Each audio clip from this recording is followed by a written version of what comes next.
नमस्कार दोस्तों, स्वागत है आपका ज्ञान से भरी कहानियों की इस रोचक दुनिया में। दोस्तों, जीवन में कहानियों का विशेष महत्व होता है क्योंकि इन कहानियों के माध्यम से हमें बहुत कुछ सीखने को मिलता है। इन कहानियों के माध्यम से आपको ज़रूरी ज्ञान हासिल होंगे जो आपको आपकी लाइफ में बहुत काम आएंगे। यहाँ पर बताई गई हर कहानी से आपको एक नई सीख मिलेगी जो आपके जीवन में बहुत काम आएगी। हर कहानी में कुछ न कुछ संदेश और सीख छुपी हुई है, तो ऐसी कहानियों को जरूर सुनें और अपने दोस्तों और परिवार में भी जरूर शेयर करें। तो चलिए शुरू करते हैं हमारी आज की कहानी। दोस्तों, आज की कहानी है जीवन का सत्य। आज की यह कहानी आपके जीवन के लिए बेहद खास है। जो जीवन हम लोग जी रहे हैं, क्या वही जीवन की असल सच्चाई है या कुछ और? तो चलिए जानते हैं भगवान बुद्ध के जीवन से प्रेरित जीवन का सत्य की मदद से। यूं तो बुद्ध के संग सबके लिए खुले रहते हैं। बुद्ध संघ का अर्थ है जो भी व्यक्ति बौद्ध भिक्षुक बनकर बुद्ध के साथ रहना चाहता हो, बौद्ध की शरण में आना चाहता हो। कुछ लोगों को बुद्ध सहज ही स्वीकार कर लेते और संघ में रहने की अनुमति दे देते हैं, पर कुछ व्यक्तियों को वो कह देते कि जाओ पहले एक रात शमशान में जाकर रहो। इसी तरह एक दिन एक व्यक्ति बुद्ध के पास आया और उसने बुद्ध के संग में शामिल होने की इच्छा जताते हुए कहा, हे भंते, मैं आपका शिष्य बनना चाहता हूँ। बुद्ध ने कहा, तुम्हें मेरा शिष्य बनने के लिए एक दिन पूरा शमशान में बिताना होगा और वहाँ तुम जो भी देखोगे, जो भी महसूस करोगे, मुझे आकर बताओगे। उसके बाद ही तुम संघ में शामिल हो पाओगे। वो व्यक्ति यह सुन घबरा गया। उसने बुद्ध से कांपती आवाज में कहा, हे भंते, दिन में तो ठीक है, लेकिन रात में शमशान में रहना खतरनाक है। बुद्ध ने कहा, कैसा खतरा? व्यक्ति ने कहा, वहाँ भूत प्रेत होंगे, वो मुझे पकड़ लेंगे और जान से मार देंगे या जीवन नर्क बना देंगे। भूत प्रेतों का खौफ उस व्यक्ति के चेहरे पर साफ दिख रहा था, पर बुद्ध ने कहा, क्या तुमने भूत प्रेत देखे हैं? व्यक्ति ने कहा, नहीं, पर मैंने सुना बहुत है और कुछ ऐसे लोगों को जरूर देखा है जिनमें भूत आ जाते हैं और उन्हें परेशान करते हैं, अजीब अजीब हरकतें करते हैं। इस पर बुद्ध ने कहा, फिर तो अब तुम्हारे पास यह सुनहरा अवसर है ये जानने के लिए कि क्या वाकई में भूत प्रेत होते हैं या नहीं। तुम एक रात शमशान में व्यतीत करो। वहाँ अगर तुम्हें कुछ ऐसा लगे कि वो भूत है तो देखना कि वो कैसा दिखता है, और यदि ऐसा कुछ ना हुआ तो तुम यह जान पाओगे कि भूत प्रेत जैसी कोई चीज़ नहीं होती। इस तरह पूरी रात तुम जो भी अनुभव कर पाओ वो सुबह मुझे आकर बताना। बुद्ध की बातों से वो व्यक्ति जिज्ञासु हो जाता है। व्यक्ति बोला, ठीक है भंते, यदि आप यही चाहते हैं तो मैं एक पूरा दिन और एक रात शमशान में गुजारूंगा। बुद्ध ने कहा, ठीक है, अभी तुम स्नान कर लो और आश्रम में जाकर भोजन करके आराम करो। कल सूर्य की पहली किरण के साथ ही शमशान पहुंच जाना। व्यक्ति के जाने के बाद बुद्ध ने अपने 4 शिष्यों से कहा कि वह व्यक्ति कल शमशान जाएगा, तुम उसके पीछे जाना और उस पर नज़र रखना, पर ध्यान रहे उसे भनक भी ना लगे कि कोई उस पर नज़र रख रहा है। अगले दिन सुबह होते ही वह व्यक्ति शमशान पहुंच गया। बौद्ध भिक्षु भी उस व्यक्ति का पीछा करते हुए एक जगह छुपकर उस व्यक्ति पर नज़र रखने लगे। जब तक दिन था तब तक वो व्यक्ति शमशान में इधर उधर घूमता रहा। उसे खास वैसा कुछ भी अनुभव नहीं हुआ, लेकिन जैसे जैसे सूर्यास्त के साथ अंधेरा होता जा रहा था, उस व्यक्ति की धड़कनें बढ़ती जा रही थी। किसी तरह उस व्यक्ति ने पूरी रात शमशान में गुजार दी और सुबह होते ही वो बुद्ध के पास पहुंच गया। बुद्ध ने व्यक्ति से पूछा, बताओ, शमशान में कैसा समय व्यतीत हुआ तुम्हारा? क्या अनुभव किया? क्या क्या देखा? व्यक्ति बोला, हे भंते, जैसे ही मैं सुबह सुबह शमशान पहुंचा तो वहाँ कुछ घंटे बाद मुझे कुछ लोगों की भीड़ शमशान की ओर आती दिखाई पड़ी, जो एक अर्थी लिए आ रहे थे। मैंने जब उन लोगों को ध्यान से देखा तो उनमें से कुछ लोग बेहद दुखी, कुछ लोग सामान्य और कुछ लोग बेहद खुश थे। वो लोग उस मृत इंसान के बारे में बोल रहे थे कि इस व्यक्ति ने बहुत अच्छे कर्म किए हैं, बहुत किस्मत वाला है ये। इसके बाद उस मृत बुजुर्ग के बेटे ने अपने वृद्ध पिता की चिता को अग्नि दी। अर्थी के साथ शमशान आए लोग कुछ देर वहीं खड़े रहे। चिता प्रचंड अग्नि की लपटों में धू धू कर जलती रही। सभी लोग मायूस खड़े जलती चिता को निहार रहे थे। जैसे जैसे चिता की अग्नि मंद पड़ने लगी, वहाँ मौजूद लोग भी वहाँ से जाने लगे। थोड़ी देर बाद वहाँ 2 और अर्थी आए, जिसमें एक अर्थी किसी अमीर व्यक्ति की थी, जो तरह तरह के फूलों से बहुत सजी धजी थी। उस अर्थी के आसपास बहुत से लोग भी थे। और दूसरी अर्थी एक गरीब व्यक्ति की थी, जो बेहद साधारण सी थी, और उसके आसपास गिने चुने ही लोग थे। अमीर व्यक्ति की चिता चंदन की लकड़ी पर जलाई गई, जबकि गरीब व्यक्ति की चिता साधारण लकड़ियों पर जलाई गई। पहले अमीर व्यक्ति की चिता को जलाया गया क्योंकि वो अमीर था। उसके बाद गरीब व्यक्ति की चिता जलाई गई। दोनों व्यक्तियों की चिताएं जब जल गई तो सभी लोग शमशान से चले गए, लेकिन मैं वहीं खड़े चिताओं को देखता रहा। अब बुद्ध ने कहा, तुमने उनकी चिताओं को देखकर क्या समझा, क्या अनुभव किया? व्यक्ति ने कहा, हे भंते, दोनों की चिताएं समान थी। दोनों के ही शरीर उन चिताओं में समान तरीके से ही जले। उसके बाद जब सब कुछ जल कर राख में बदल गया तो वो राख भी एक समान ही थी। हे भंते, उसके बाद वहाँ पर एक औरत की अर्थी आई। उस औरत का पति बहुत दुखी था, फूट फूट कर रो रहा था। अर्थी के साथ शमशान में आए बाकी लोग भी बहुत दुखी थे। वो सभी उसके पति को सांत्वना दे रहे थे।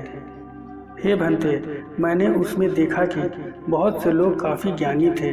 वो ज्ञान की बातें कर रहे थे। मैंने ध्यान से उनकी बातों को सुना तो वो बोल रहे थे कि अर्थी की सवारी करते हुए मृत होकर एक दिन तो सबको यहाँ आना ही है। जीवन हमें इंसानियत और परोपकार से जीना चाहिए। अधर्म कर्म से दूर रहना चाहिए। किसी को कभी कष्ट नहीं देना चाहिए।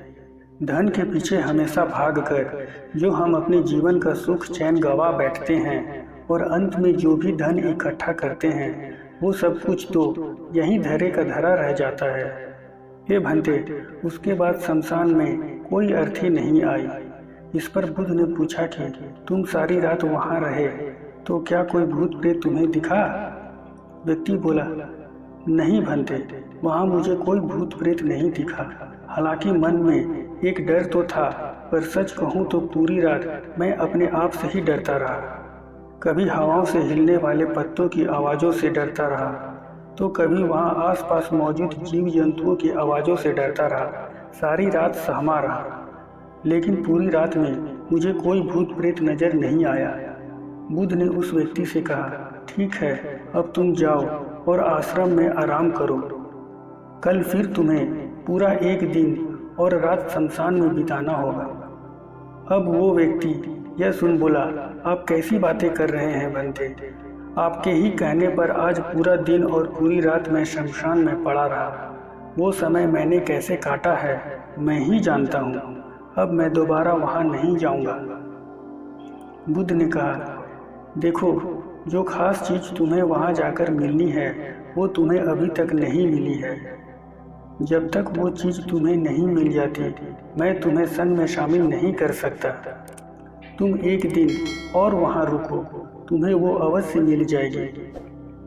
व्यक्ति बोला, ठीक है, मैं कल एक दिन और रात और व्यतीत कर लूँगा शमशान में। अगले दिन सुबह वह व्यक्ति बुद्ध का आशीर्वाद लेकर फिर से शमशान पहुँच गया। एक पूरा दिन और रात बिताकर वो व्यक्ति अगली सुबह फिर बुद्ध के पास पहुँचा, लेकिन इस बार उस व्यक्ति के चेहरे पर एक अलग ही तेज था, एक अलग ही खुशी झलक रही थी, मानो उसे वो मिल गया हो। लेकिन बुद्ध उसके मुंह से सुनना चाहते थे इसलिए बुद्ध ने एक ही सवाल पूछा कि क्या तुम्हें वो चीज़ मिली? व्यक्ति बोला, हाँ भंते, मुझे वो मिल गई।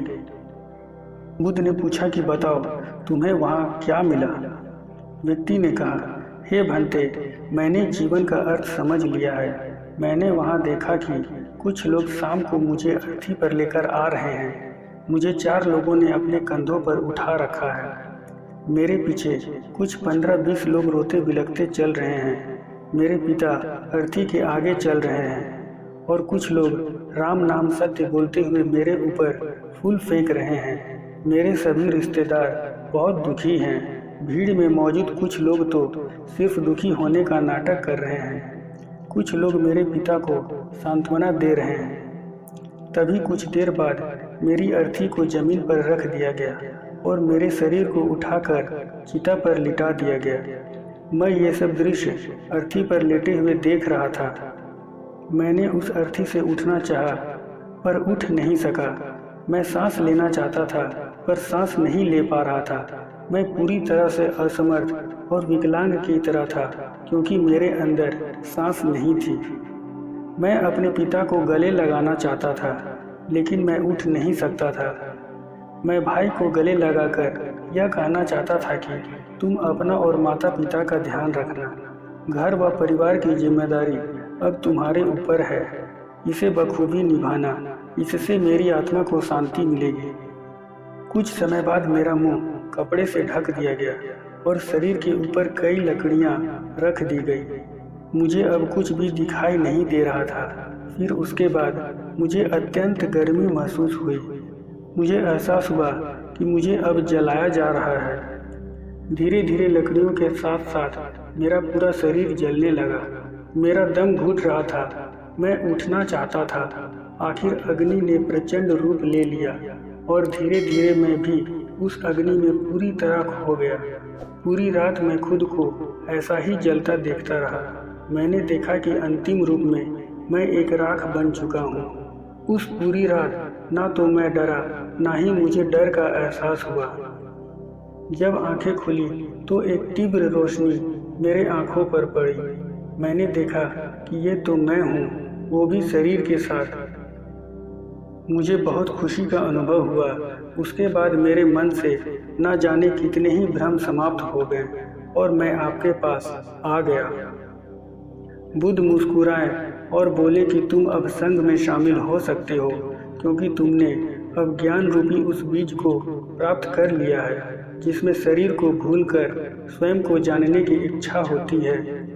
इसी ज्ञान की प्राप्ति के लिए मैंने तुम्हें शमशान भेजा था, जहाँ अंततः तुमने ये जाना कि शरीर नश्वर है। नेत्रों से दिखने वाली हर चीज नश्वर है। शमशान आने वाला हर व्यक्ति भी यह समझ रहा होता है, पर शमशान से वापस जाते ही वो सब भूलकर पुनः उन्हीं गलत क्रियाओं में लग जाता है, जैसे झूठ बोलना, लूट खसोट, अधर्म, लालच, लालसा, बुराई, क्रोध, अपशब्द, अहंकार, ईर्ष्या इत्यादि नाना प्रकार बुरी भावनाओं से बुरे कर्मों को अंजाम देते हैं। किंतु अब तुम्हारे अंदर ज्ञान का वो बीज अंकुरित हो चुका है जिसमें हम जीवन को तब तक नहीं समझ सकते जब तक मृत्यु को निकट से देखा व समझा ना जाए। अच्छे स्वास्थ्य की कीमत वही समझ सकता है जो अत्यंत बीमार हो या जो बहुत लंबे समय से बुरे स्वास्थ्य से जूझ रहा हो। ठीक उसी तरह जीवन का महत्व वही समझ सकता है जो मृत्यु से रूबरू हुआ हो या जो मृत्यु को समझ चुका हो, एहसास कर चुका हो।